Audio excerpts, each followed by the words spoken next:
नमस्कार दोस्तों, मेरा नाम निरंजन है। स्वागत करता हूं आप सभी का दिल्ली एकेडमी के ऑनलाइन प्लेटफॉर्म पर। दोस्तों, आज हम मार्च माह के उन 3 टॉपिक को देखेंगे जो बहुत ही ज़्यादा इंपॉर्टेंट है। और यह टॉपिक इसलिए बहुत ज़्यादा इंपॉर्टेंट है क्योंकि आप देखिएगा इस वर्ष 2026 में आपके एग्जाम में यहाँ से 1-2 क्वेश्चन जरूर फंसेंगे। हो सकता है हर एक एग्जाम में यहाँ से एक नए क्वेश्चन आपको जरूर देखने को मिलेगा। तो हम इसी पे आज चर्चा करेंगे। देखिए, आज जो टॉपिक लिया गया है, गौधाम योजना, ज्ञानपीठ पुरस्कार और 5 राज्यों या केंद्र शासित प्रदेश में विधानसभा चुनाव होने वाला है, इसके संदर्भ में। ठीक, देखिए, यदि हम इस वीडियो की बात करते हैं या टॉपिक की बात करते हैं तो यह टॉपिक आपके वनडे एग्जाम के लिए बहुत ही ज्यादा इंपॉर्टेंट है, साथ ही साथ आपके मेंस एग्जाम के लिए भी बहुत ज्यादा इंपॉर्टेंट है। कैसे, आप समझिएगा कि पेपर 2 जो निबंध का है, इसमें हो सकता है गौधाम योजना से क्वेश्चन पूछ दिया जाए। इस पर एक निबंध लिखने को भी दिया जा सकता है, मतलब गौधाम योजना से लेकर डायरेक्ट क्वेश्चन पूछ दिया जाए कि इसके संदर्भ में आप एक निबंध लिखिए जहां यहाँ पे पॉजिटिव नेगेटिव जो दोनों चीज आपको व्यक्त करना होगा। चूंकि देखिए, गौधाम योजना सरकार की महत्वाकांक्षी योजना है, पशुधन संरक्षण के लिए लाया गया है, साथ ही साथ ग्रामीण अर्थव्यवस्था को विकसित करने के लिए लाया गया है। तो हो सकता है यहाँ से आपको क्वेश्चन देखने को मिले और साथ ही साथ इसमें आपको डिटेल्स ज्यादा देखना पड़ेगा यदि मेंस में प्रश्न आता है। तो पेपर 5 में भी बहुत ही ज्यादा इंपॉर्टेंट है, ग्रामीण अर्थव्यवस्था से चूंकि ये संबंधित है, पशुधन संरक्षण से चूंकि ये संबंधित है, तो हो सकता है पेपर 5 में भी यहां से क्वेश्चन पूछा जा सके। देखिए, इस वीडियो में हम देखेंगे गौधाम योजना, राज्य का प्रथम गौ अभ्यारण्य, 60वां ज्ञानपीठ पुरस्कार, 5 राज्य या केंद्र शासित प्रदेश में जो विधानसभा चुनाव होने वाला है, छत्तीसगढ़ के राज्यसभा सांसद और अंत में हम कुछ प्रश्नों को देखेंगे। ठीक, चलिए शुरू करते हैं। देखिए, गौधाम योजना, सरल शब्दों में आप समझिएगा गौधाम, ठीक है, मतलब ऐसा स्थान जहां पे गौ को रखा जाए, पशुओं को रखा जाए, गायों को रखा जाए। ठीक, तो पशुधन संरक्षण के लिए गौधाम योजना लाया गया है छत्तीसगढ़ सरकार के द्वारा। इसका शुभारंभ हाल ही में हुआ है 14 मार्च को। तो छत्तीसगढ़ सरकार का यह कहना है कि इस योजना के माध्यम से हम ग्रामीण अर्थव्यवस्था को बेहतर बनाएंगे और साथ ही साथ जो पशुधन है उसका भी संरक्षण किया जाएगा। तो इस तरह से ग्रामीण अर्थव्यवस्था और पशुधन संरक्षण दोनों इस योजना के माध्यम से जुड़ गया है। यदि हम आर्थिक सर्वेक्षण 2025-26 की बात करते हैं तो समझिएगा, पशुधन की यदि हम बात करते हैं तो इसमें वृद्धि की बात करें, ठीक, तो पशुधन में वृद्धि दर 13.11% है और वही पशुधन की हिस्सेदारी की बात करते हैं तो इसका हिस्सेदारी है 1.94%। ठीक है, तो ये जो फैक्ट है एग्जाम में पूछता भी है और पूछा भी जाएगा, आप याद रखिएगा, इसलिए मैं यहां पे अलग से फैक्ट लिखवा दिया हूं। पशुधन वृद्धि, हाँ, एक चीज और याद रखिएगा, ये जो वृद्धि और हिस्सेदारी है ये स्थिर मूल्य पर है। ठीक है, स्थिर मूल्य मतलब 2011-12 के संदर्भ में है। चलिए, अब हम बात करते हैं, फिर से वापस आते हैं गौधाम योजना में। तो ग्रामीण अर्थव्यवस्था को सशक्त बनाने और पशुधन संरक्षण के लिए इस योजना को लाया गया है। इस योजना के तहत ऐसे पशुओं को रखा जाएगा जो या तो निराश्रित है या घुमंतु है या जब्तशुदा है। तो इन पशुओं को गौधाम में रखा जाएगा और प्रति गौधाम अधिकतम 200 पशुओं को रखा जाएगा। इसको भी हम आगे देखेंगे। ठीक है, तो देखिए, इस योजना के तहत राज्य के निराश्रित, घुमंतु एवं जब्त पशुओं की देखभाल के साथ साथ चरवाहों और गौ सेवकों को नियमित आय की स्थायी स्रोत उपलब्ध कराना है, जिससे ग्रामीण जीवन में आर्थिक स्थिरता और आत्मनिर्भरता आ सके। तो आप इसको जरूर मेंशन कर सकते हैं यदि आप मेंस एग्जाम लिख रहे हैं तो। यहाँ पे गौ सेवक और चरवाहा क्या है, तो देखिए, मान लेते हैं ये गौधाम है या इसी को हम गौठान भी बोलते हैं। तो इसकी देखरेख के लिए यहां पे जो पशु होंगे उसकी देखरेख के लिए एक चरवाहा नियुक्त किया गया है और दूसरा गौ सेवक नियुक्त किया गया है। तो ये गौ सेवक एक प्रकार के प्राइवेट कर्मचारी होंगे जो नस्ल सुधार के संबंध में चिकित्सक के रूप में कार्य करेंगे वो। ठीक, इस योजना का संचालन मुख्य रूप से पशुधन विकास विभाग के द्वारा किया जा रहा है, इस चीज को भी आप याद रखिएगा। चलिए, अब हम बात करते हैं गौधाम योजना के से संबंधित जो इंपॉर्टेंट फैक्ट है। देखिए इस वीडियो में केवल फैक्ट पे बात करेंगे, उस फैक्ट पे बात करेंगे जहां से एग्जाम में क्वेश्चन पूछा जा सकता है। जैसे गौधाम योजना कब प्रारंभ हुआ, तो कब प्रारंभ हुआ, 14 मार्च 2026 को प्रारंभ हुआ। किसके द्वारा प्रारंभ हुआ किया गया, तो किसके द्वारा प्रारंभ किया गया, तो मुख्यमंत्री श्री विष्णुदेव साय के द्वारा प्रारंभ किया गया। कहां प्रारंभ किया गया, कई बार एग्जाम में स्थान भी पूछा जाता है, तो आप स्थान को भी याद रखिएगा कि लाखासार बिलासपुर से इस योजना का शुभारंभ किया गया है। कितने गौधाम का शुभारंभ किया गया, तो 14 मार्च की स्थिति में 29 गौधाम का शुभारंभ किया गया है और ये 29 गौधाम 11 जिलों में स्थित है। ठीक, कितने जिलों में स्थित है, 11 जिलों में स्थित है। अब सरकार का लक्ष्य है कि 1460 गौधाम का निर्माण किया जाएगा। 1460 चूंकि हमारे छत्तीसगढ़ में कुल 146 विकास खंड है, तो प्रत्येक विकास खंड में 10-10 गौधाम स्थापना का लक्ष्य रखा गया है। प्रथम चरण की हम बात करते हैं तो प्रथम चरण में छत्तीसगढ़ सरकार के द्वारा 152 गौधाम स्थापना का लक्ष्य रखा गया है। तो चरणबद्ध रूप में इसका निर्माण किया जाएगा। ऐसा नहीं है कि 1460 गौधाम एक ही बार सभी जगह स्थापना मतलब प्रारंभ कर दिया जाएगा, तो बारी बारी से स्थापना किया जाएगा। अभी वर्तमान में 29 गौधाम का शुभारंभ किया गया है। आने वाले समय में प्रथम चरण के तहत 152 और अंतिम 1460 होगा। इसके साथ ही साथ हम एक चीज और देखें कि राज्य का प्रथम गौ अभयारण्य का भी मंजूरी प्रदान कर दिया गया है। यह गौ अभयारण्य बिलासपुर जिले में स्थित होगा, जोगीपुर क्षेत्र कोटा विकासखंड के अंतर्गत आता है। ठीक, तो इस चीज को आप याद रखिएगा। ये मैंने आपको बताया 11 जिलों में 29 गौधाम का संचालन प्रारंभ हो गया है। अब एक चीज और फैक्ट के रूप में क्वेश्चन पूछा जा सकता है, चूंकि हम यहाँ पे बात कर रहे हैं गौधाम, तो ऐसे गौधाम जो शासकीय भूमि में निर्मित होगा उसे सुरभि गौधाम के नाम से जाना जाएगा। अब देखिए यदि हम इसके संचालनकर्ता की बात करते हैं तो केवल जरूरी नहीं कि ये शासकीय भूमि पर ही निर्मित हो, इसमें कई संस्था शामिल है, जैसे एनजीओ है, स्वयंसेवी संगठन है, कई ट्रस्टी लोग हैं, साथ ही साथ सहकारी समितियों के माध्यम से भी गौधाम का संचालन किया जाएगा। तो हो सकता है कहीं हम प्राइवेट भूमि में भी देखें। तो ऐसी भूमि जहां पे या जो शासकीय भूमि है उसे हम उस गौधाम को हम सुरभि गौधाम के नाम पर जानेंगे। ठीक है, इस चीज को आप याद रखिएगा। चलिए अब हम बात करते हैं गौधाम की स्थापना, मतलब गौधाम कहाँ स्थापना किया जाएगा। तो सीधी सी बात है, अगर कोई क्षेत्र हम डिसाइड कर रहे हैं कि यहाँ पे हम गौधाम का निर्माण करेंगे तो जरूरी है कि वहां पे बिजली, पानी या सड़क, इस तरह का जो अधोसंरचनात्मक चीजें हैं वो हो वहां पे। तो ऐसी भूमि जहां सुरक्षित बाड़ा, पशुओं के शेड, पर्याप्त पानी और बिजली की सुविधा उपलब्ध हो, वहीं गौधाम की स्थापना किया जाएगा। ठीक है, और जिन गौठानों में या जिन गौठान यहाँ पे इसलिए बोल दिया गया है क्योंकि आप देखेंगे कांग्रेस सरकार के टाइम ऑलरेडी 2 योजना संचालित थी। अभी हम बात करेंगे उस योजना के बारे में। तो जो पहले से गौठान निर्मित है तो वहां पे अधोसंरचना पहले से ही विकसित होगी, तो वहां उपलब्धता के आधार पर गौठान से सटे जो भूमि होगा, चारागाह की भूमि, उस भूमि को हरा चारा उत्पादन के लिए दिया जाएगा। ठीक, अब हम बात करते हैं इससे पहले जो सरकार थी उसके द्वारा जो योजना लाया गया था उसका, फिर हम आगे बढ़ते हैं। तो अभी जो सरकार है भाजपा सरकार के द्वारा गौधाम योजना लाया गया। ठीक, वर्तमान सरकार भाजपा सरकार है।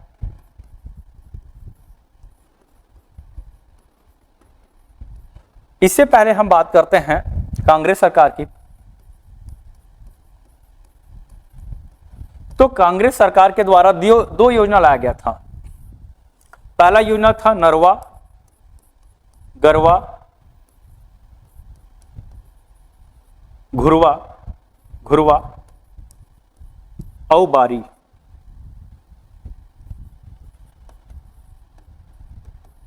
ठीक है, इसे शॉर्ट में NGGB योजना भी कहा गया।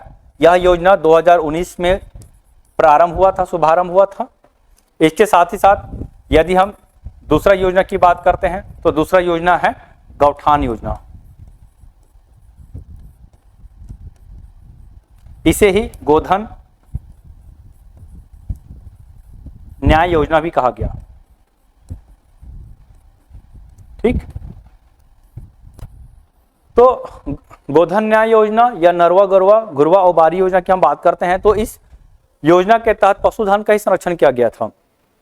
सरकार का, पूर्व सरकार का ये जो नरवा गरवा घुरवा और बारी योजना है, ये ग्राम स्वराज योजना के तहत लाया गया, जहां ग्रामीण अर्थव्यवस्था को मजबूत बनाने के लिए लाया गया था। इसमें नरवा जो नाली है, गरवा जो गौवंश है, घुरवा जो ऐसे क्षेत्र जहां पे खाद का निर्माण किया जा सकता है, बाड़ी तो गांव में आप देखेंगे हर घर एक ना एक बाड़ी होता है जहां वो छोटे मोटे मतलब सब्जियों को का पौधारोपण करते हैं।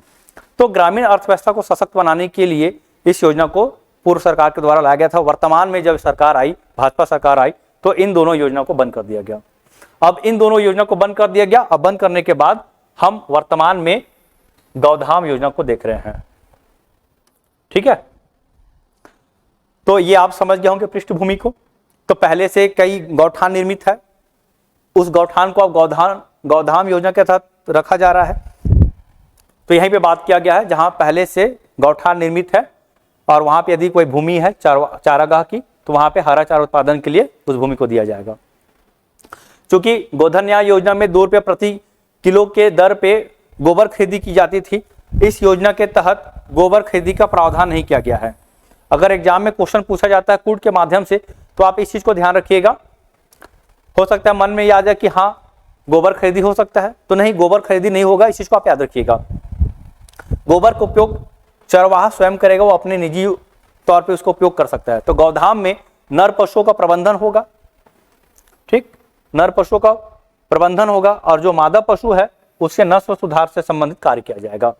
तो ध्यान रखेंगे, एक गौधाम है, इस गौधाम में 2 व्यक्ति, एक चरवाहा दूसरा गौ सेवक।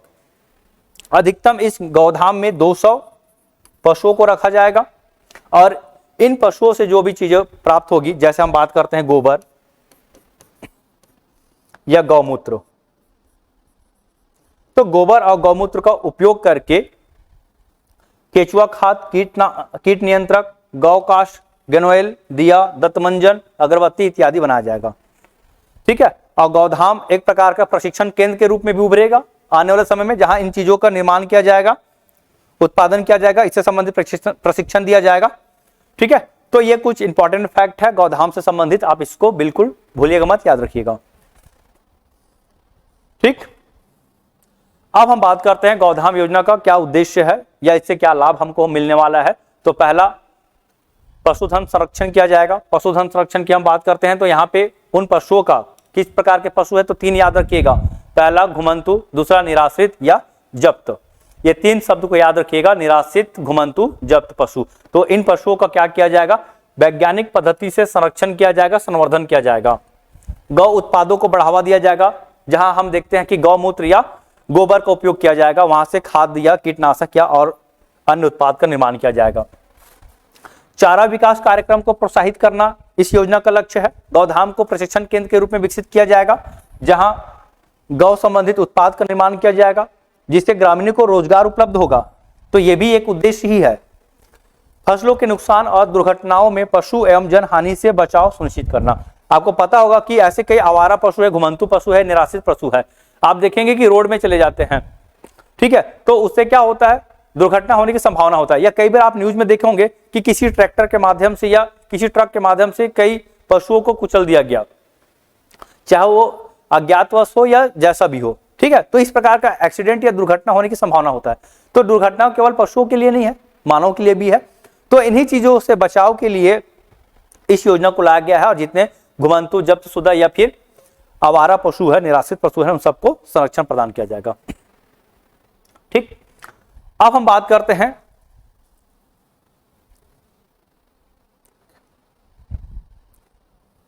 इसके लिए सरकार के द्वारा एक परियोजना राशि भी रखा गया है। इस परियोजना राशि की हम बात करते हैं तो सबसे पहले आप देखिएगा गौ सेवक। तो गौ सेवक के लिए 13,126 रुपये का प्रावधान किया गया है। चरवाहों के लिए 10,916 का प्रावधान किया गया है। ठीक, तो ये 2 व्यक्ति का जो मानदेय है प्रति माह का, आप इससे बिल्कुल मत भूलिएगा।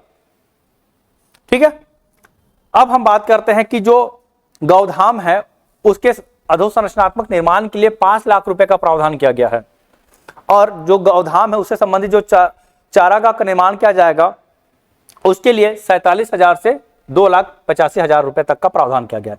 यदि 1 एकड़ भूमि है तो 47,000, और यदि 5 एकड़ भूमि है तो 2,85,000 रुपए का प्रावधान किया गया है। वही जो पशु वहां होंगे, ठीक है, प्रति गौधाम 200 पशु होंगे। प्रति पशुओं के लिए प्रथम वर्ष 10 रुपए प्रतिदिन का खर्च व्यय किया जाएगा, वही दूसरे वर्ष 20 रुपए प्रतिदिन, तीसरे वर्ष 30 रुपए प्रतिदिन और चौथे वर्ष 35 रुपए प्रतिदिन का पोषण आहार दिया जाएगा। ठीक है, तो हम यहाँ पे ये देखें कि गौधाम योजना का क्या उद्देश्य है, दूसरा क्या परियोजना वह है, कहां कहां राशि का खर्च किया जाना है, आप इन्हें इस चीज को देखिएगा। ठीक, तो ये वही चीज है जो मैंने आपको अभी बताया। आगे बढ़ते हैं, कुछ महत्वपूर्ण तथ्य को देखते हैं, जैसे कि कुल पशु क्षमता। तो मैंने आपको पहले बताया कि प्रत्येक गौधाम में अधिकतम 200 गौवंशी पशु को रखेंगे। कौन कौन से पात्र संस्थाएं होंगे ये भी मैंने आपको बताया। तो इसके तहत क्या पात्र संस्था है, तो छत्तीसगढ़ राज्य गौ सेवा आयोग में पंजीकृत संचालित गौशाला की समिति, दूसरा स्वयंसेवी संस्था, तीसरा एनजीओ, चौथा ट्रस्ट तथा फार्मर प्रोड्यूसर कंपनी और पांचवा सहकारी समिति। तो ये पात्र संस्था है जो गौधाम का संचालन का कार्य करेंगे।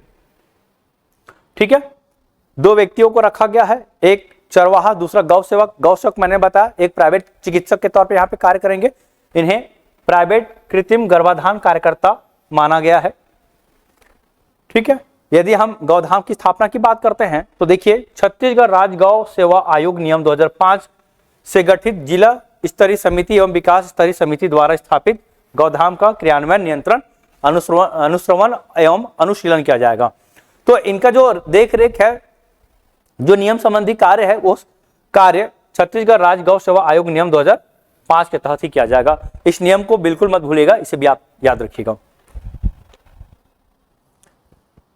अब हम बात करते हैं राज्य का प्रथम गौ अभ्यारण्य। तो राज्य का प्रथम गौ अभ्यारण्य बिलासपुर जिले के कोटा विकासखंड के ग्राम जोगीपुर में स्थापित होगा।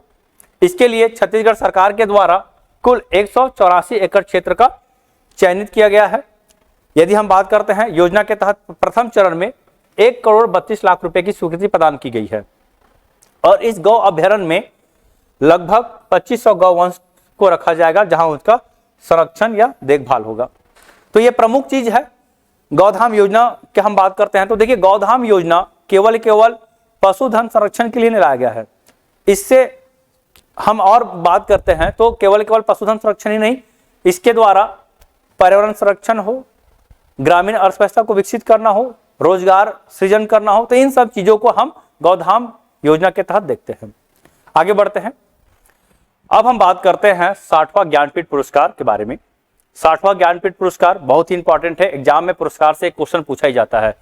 तो यदि एग्जाम में ये क्वेश्चन की हम बात करते हैं तो बहुत ही ज्यादा संभावना है। सरस्वती सम्मान, व्यास सम्मान, ज्ञानपीठ पुरस्कार, तो इस तरह का जो पुरस्कार है वो एग्जाम में बहुत ही ज्यादा पूछा जाता है और बहुत ही इंपॉर्टेंट भी रहता है इस प्रकार का पुरस्कार।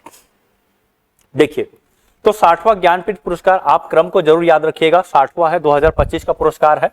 ठीक, आप ऐसा मत सोचिएगा कि 2026 में मिला तो 2026 होना चाहिए।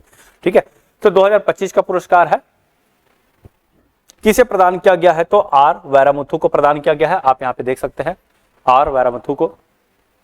किसके द्वारा प्रदान किया जाता है, तो आप याद रखेंगे कि इस पुरस्कार को भारतीय ज्ञानपीठ ट्रस्ट के द्वारा प्रदान किया जाता है। ठीक, भारतीय ज्ञानपीठ पुरस्कार भारतीय ज्ञानपीठ ट्रस्ट के द्वारा प्रदान किया जाता है।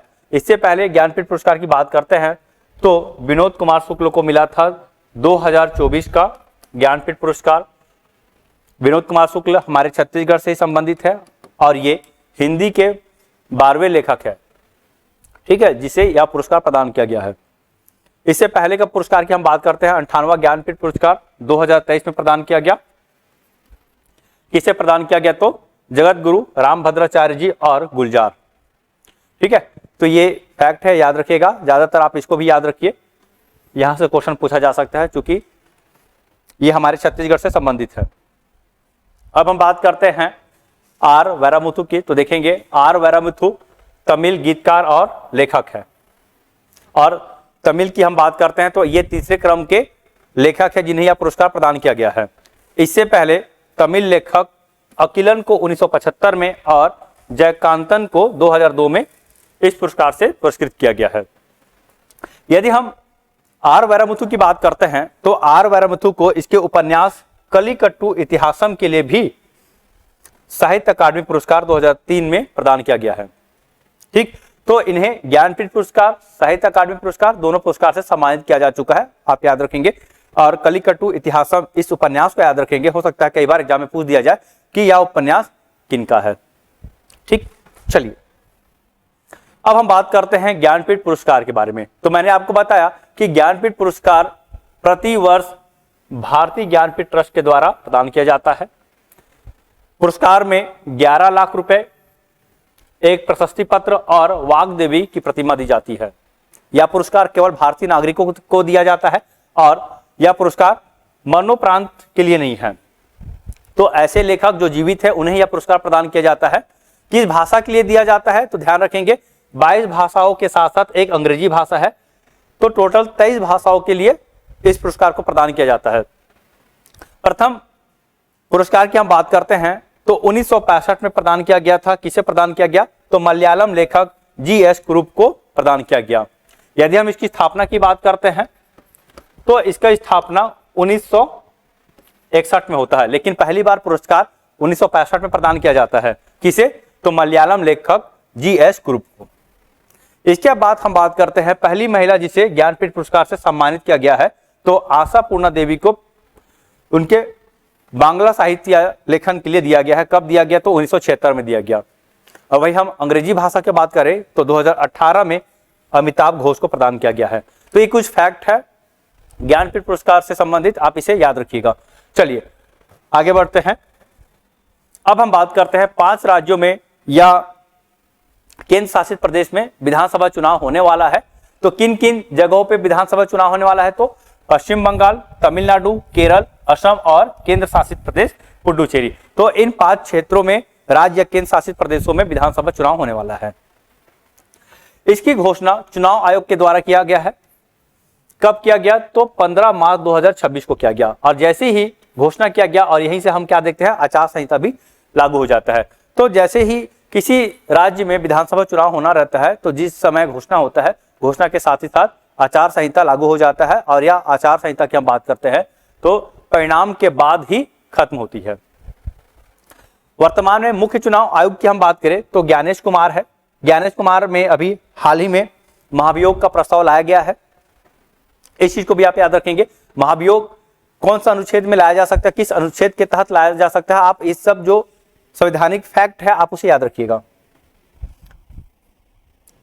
देखिए अब हम ये देखेंगे कि किस विधानसभा में कितनी सीटें हैं, कब वोटिंग होगी। तो इसमें से ये 2 फैक्ट को आप जरूर याद रखिएगा, कुछ याद करें या ना करें। पहला ये कि पश्चिम बंगाल कितनी विधानसभा सीट है तो 294 विधानसभा सीट है। यदि हम बात करते हैं PSC की या व्यापम की, तो व्यापम में मैं देखा हूं इस तरह का एक क्वेश्चन पूछा है कि किसी विधानसभा में कितने सीटें हैं। ठीक है, तो उस समय ऐसा था, करंट से संबंधित क्वेश्चन भी पूछा गया था। और देखिए जब भी अभी वर्तमान में व्यापम का कुछ एग्जाम होने वाला है, जैसे मंडी उप निरीक्षक की हम बात करते हैं, तो मंडी उप निरीक्षक में हो सकता है पूछ दे कि पश्चिम बंगाल में कुल कितने विधानसभा सीटें हैं या केरल में कुल कितने विधानसभा सीटें हैं। तो विधानसभा सीट को आप जरूर याद रखिए, कुछ याद रखे या ना रखे। तो पश्चिम बंगाल की हम बात करते हैं तो 294 विधानसभा सीट है। 2 चरणों में चुनाव हो रहा है, इसको भी आप याद रखिए। कब कब होगा तो 23 और 29 अप्रैल को। तमिलनाडु में कुल 234 विधानसभा सीट है, 1 चरण में चुनाव होने वाला है, 23 अप्रैल को होगा। केरल में 140 विधानसभा सीट है, यह भी एक ही चरण में चुनाव होगा। कब चुनाव होने वाला है तो 9 अप्रैल को चुनाव होने वाला है। असम की हम बात करते हैं तो असम में 126 विधानसभा सीट है, एक ही चरण में चुनाव होगा और 9 अप्रैल को होगा। पुडुचेरी में हम बात करते हैं तो पुडुचेरी में 30 विधानसभा सीट है, एक चरण में चुनाव होना है और 9 अप्रैल को चुनाव होगा। कितने मतदाता है, खैर वो इतना इंपॉर्टेंट नहीं है, लेकिन आप याद रखेंगे कि किस विधानसभा में कितने सीटें हैं। ठीक, तो इस फैक्ट को आप जरूर याद रखिएगा, बिल्कुल मत भूलिएगा। पश्चिम बंगाल में सबसे ज्यादा विधानसभा सीट है 294 और सबसे कम है पुडुचेरी में। इस टेबल के माध्यम से बस बता रहा हूं, हालांकि और दूसरा देखेंगे तो विधानसभा सीटें दूसरे राज्यों में और भी अधिक है। अब हम बात करते हैं वर्तमान मुख्यमंत्री की। तो इसमें हम ये देखते हैं पश्चिम बंगाल में वर्तमान में ममता बनर्जी है, इनकी पार्टी की बात कर रहे तो अखिल भारतीय तृणमूल कांग्रेस। तमिलनाडु में एमके स्टालिन है, इनके पार्टी का नाम है द्रविड़ मुन्नेत्र कजगम। केरल में पिनाराई विजयन है, भारतीय कम्युनिस्ट पार्टी मार्क्सवादी है पार्टी का नाम इसका। असम की हम बात करते हैं तो हेमंत बिस्वा शर्मा है, ये भारतीय जनता पार्टी भाजपा के हैं। पुडुचेरी में एन रंगास्वामी वर्तमान मुख्यमंत्री है, इनका पार्टी का नाम है अखिल भारतीय एनआर कांग्रेस। एनआर का मतलब होता है एन रंगास्वामी, चूंकि इन्हीं के द्वारा स्थापना किया गया है, इन्हीं का पार्टी है तो अपने नाम को यहाँ पे जोड़ दिया गया है। तो अभी हमें देखें कि किस विधानसभा में कितने सीटें हैं, कब चुनाव होने वाला है, वर्तमान मुख्यमंत्री कौन है और उनका पार्टी क्या है। तो आज के वीडियो में मैं मुख्य रूप से केवल फैक्ट पे बात कर रहा हूं और यह फैक्ट आपके वनडे एग्जाम के लिए बहुत ही ज्यादा इंपॉर्टेंट है। चलिए अब हम बात करते हैं छत्तीसगढ़ में हाल ही में राज्यसभा चुनाव हुआ था, जहां हम ये देख रहे हैं कि फूलो देवी नेताम पुनः राज्यसभा सांसद बनी है। इसके साथ ही साथ केटीएस तुलसी दो लोग थे जिनका कार्यकाल खत्म होने वाला था। फूलो देवी नेताम पुनः निर्वाचित हुई है और केटीएस तुलसी उनका कार्यकाल खत्म हो गया। तो केटीएस तुलसी की जगह हम बात करते हैं तो श्रीमती लक्ष्मी वर्मा ये चुनकर आई है। तो दो सीट था, एक में भाजपा से लक्ष्मी वर्मा और दूसरा कांग्रेस से फूलो देवी नेताम है। अब हम बात करते हैं इनसे पहले राजीव शुक्ला, इनका कार्यकाल 2028 जून तक है। दूसरा रंजीत रंजन, इनका कार्यकाल जून 2028 तक का है और देवेंद्र प्रताप सिंह, इनका कार्यकाल अप्रैल 2030 तक का है। तो हमारे छत्तीसगढ़ में हम बात करते हैं तो राज्यसभा की हम बात करें, राज्यसभा की बात करते हैं तो राज्यसभा में केवल 5 सीटें हैं। लोकसभा की बात करते हैं तो लोकसभा में कुल 11 सीटें हैं। ठीक, और विधानसभा की बात करते हैं तो विधानसभा में कुल 90 सीटें हैं। तो इसे आप याद रखिएगा। ठीक, तो कांग्रेस से कितने हैं, तो कांग्रेस से 3 है, भाजपा से 2 है। इस चीज को भी आप याद रखिएगा। एक चीज और ध्यान रखिएगा कि राज्यसभा में आरक्षण संबंधित प्रावधान नहीं है, मतलब आरक्षण का प्रावधान राज्यसभा के लिए नहीं है। अब हम बात करते हैं कुछ महत्वपूर्ण प्रश्नों को।